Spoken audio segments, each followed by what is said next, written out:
তোমার তো বিয়ে হয় নাই ওর সাথে। তাহলে আমরা মিলেমিশে থাকি, সমস্যা কি? তুই অ্যাকসেপ্ট কর আমাকে, একসাথে থাকি আমরা, পারবি না? এটা কি হয় কখনো? এটা কি কোনো মেয়ে মাইনা নাই?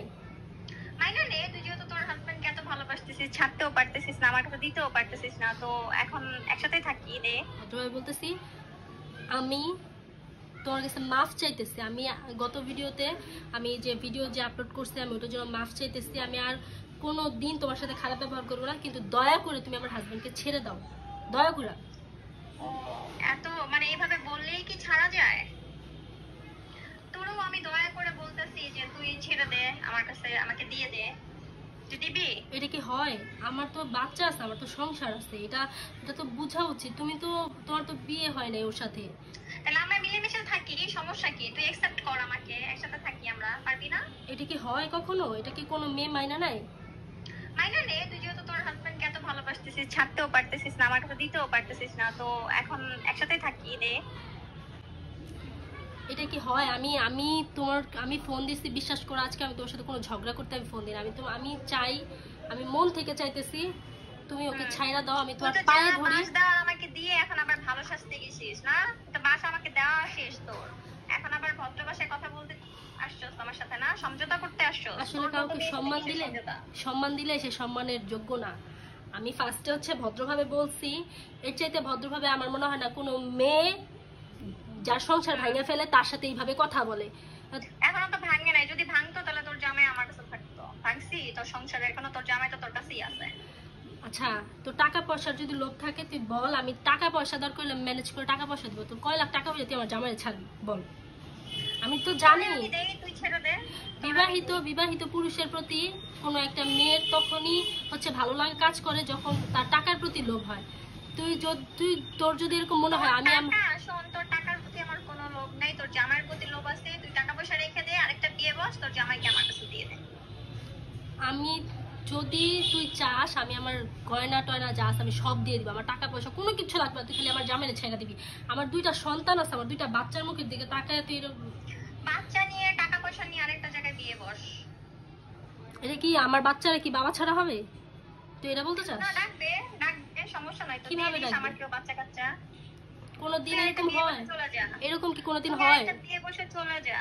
এরকম কোনদিন হয় হবে? আমি বুঝলাম না। কয়দিন আগে টিকটক একটা ভাইরাল হইলো না, 2 সতীন নিয়ে একসাথে জামাই থাকতেছে, আবার বাচ্চা কাচ্চাও হইতেছে। থাকি আমরা সতীনরা মিলে একসাথে, সমস্যা কোথায়? সবাই তো এক না, ওরা ওদের বিষয়টা আলাদা, আমার বিষয়টা আলাদা। তুই এক হয়ে যা। আমার মনে হয় আমার যদি কেউ জুতা দিয়ে 1 ঘন্টা পিটায় না, তারপর আমার ততটুকু কষ্ট লাগবে না যতটুকু কষ্ট লাগে আমার জামাইরে অন্য কেউ ভালোবাসে তার মুখ থেকে এই কথাটা শুনতে। দয়া করে বোন, আমি চাই না। আমি তোর থেকে কত ভালোবাসি তোর জামাইকে। আমি বলি, আমি কিন্তু এই জায়গা থেকে আমি যদি এটা সমাধান না হয় আমি কিন্তু মামলা করতে বাধ্য হব। আমি কিন্তু এই বিষয় নিয়ে আমি আর পারতেছি না। তুই দিতে পারিস, এখন তোর জামাই যদি পুলিশের কাছে যায় বলে যে ওকে আমি ভালোবাসি, তখন তুই তো হেরে যাবি। তখন তোর মুখটা কোথায় থাকবে? তখন তো তোর জুতা দিয়ে, তোর ঝাড়ু দিয়ে তুই তোকে পিটাবি। তোর জামাইরা আগে ক্লিয়ার কর, ঠিক আছে? তারপর আমাকে আসিস বলতে। আমি আসলে কি বলবো, আমি ভাষা খুঁজে পাই না। মানে আমি খুব ভাষা লাগবে না, তুই রাখ, ফোন রাখ, আর ফোন দিবি না। হ্যাঁ, অসভ্য জানি কথাকার। একবার ফোন দিলে তোর নাম্বার ব্লক করে দিবি, আর বিভিন্ন নাম্বার থেকে ফোন দিবি, তোর খবর আছে তখন। বিভিন্ন নাম্বার থেকে ফোন দিলে মানে কি বলা যেতে পারে? এরপরে আর কোনো কিছু বলার ভাষা থাকে? একটা মেয়ে কতটুকু ছোট হইতে, আমি কতটুকু ছোট হইছি, আমি নিজে মাফ চাইছি তোর কাছে, তারপরে তুই যদি এইরকম ভাবে ব্যবহার করস, আমি বুঝছি ভদ্রভাবে কোনো কিছু, মানে কথা আছে না, সোজা ওই যে কি জানো, আঙুল সোজা করে কখনো ঘি উঠে না, আঙুল বাঁকা না করলে আমার আঙুলটা বাঁকাই করা লাগবে। মামলা কর, কি করবি না করবি কর যায়। জামাই এইগুলা করতে গেলে, বাড়াবাড়ি করতে গেলে তোর জামাই থাকবে আমার ঘরে। বাড়াবাড়ি আচ্ছা আমি বুঝছি, আমি সবই বুঝছি, আমি বলি আমি সবই বুঝছি তোর যে আমি বলি একটা বিবাহিত পুরুষরে একটা অবিবাহিত মেয়ে তখনই পছন্দ হয় যখন টাকার লোভ হয়, অথবা আর কোনো কিছু, আর কোনো জিনিস নেই।